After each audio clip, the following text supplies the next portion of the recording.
2024年卷2第3題，面前呢個子程式叫做 MySort， 有兩個 for， 第一個 for i 由1去到 n， 跟住 for j 1去到 n 減1， n 就係陣列嘅大小。咁如果 cj 係大過 cj 加1，如果目前呢個數值大過後邊嗰個數值，就將佢兩個調轉。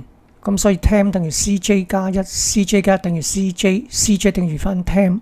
問題一，咁執行之前陣列裏面有4個元素，執行2次之後 C1、C2 係裝住咩數值呢？首先 C1 大過 C2， 所以將兩個調轉啦。36去咗後面，36大過18，咁所以亦都會調轉。結果36會去咗尾二，咁所以 C1 就係29， C2 就係18。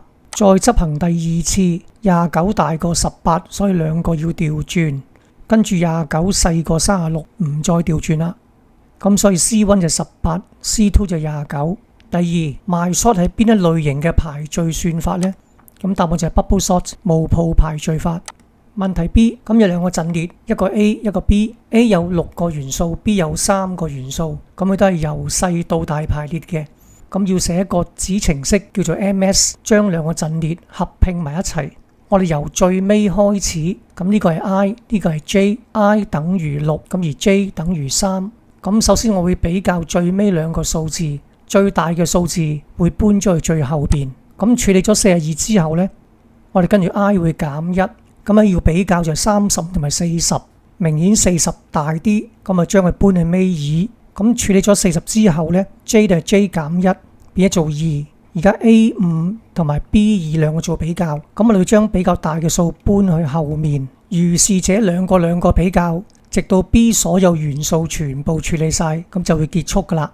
咁呢個算法一個好聰明嘅地方就係兩個數比較嘅時候，究竟搬去邊度呢？原來佢嘅位置係由 I 同埋 J 兩個加埋去決定。咁所以當 I 係6 J 係3嘅時候，6加3就係9，大嘅數就搬去 A9。I 減1之後變咗做5啦，咁所以5加3就係8，下一個數呢就會擺喺 A8 嗰度。呢個算法另一個特別嘅地方就係佢只係用到兩個陣列 A 同埋 B， 佢係唔需要用到第三個陣列。如果第二個陣列嘅數值係較大嘅話，佢會將會被搬去 A 嘅後面，而陣列 A 前面較細嘅數係唔需要處理嘅。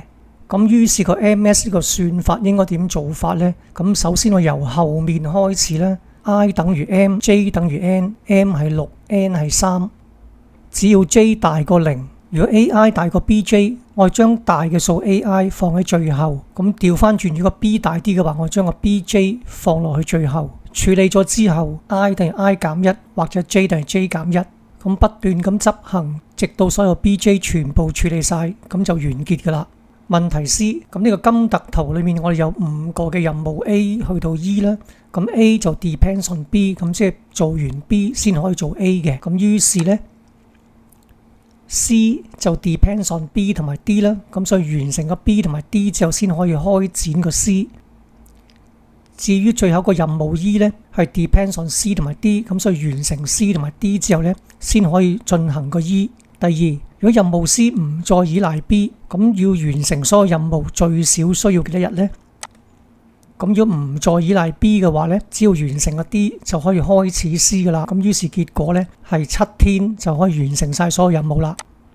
第三，完成任務 C 之後會進行驗收測試，抑或單元測試呢？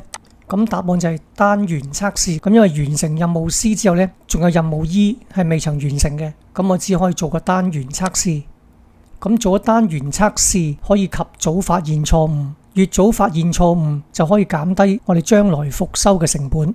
另外可以有個快速嘅反饋，有個 feedback， 確保每一個模組係正確嘅。第三係有關於問題嘅隔離，我哋可以專注測試呢啲較小獨立嘅單元，呢啲細小嘅單元係較容易處理嘅。否則當所有單元整合埋一齊成為一個系統嘅時候，問題會更加多。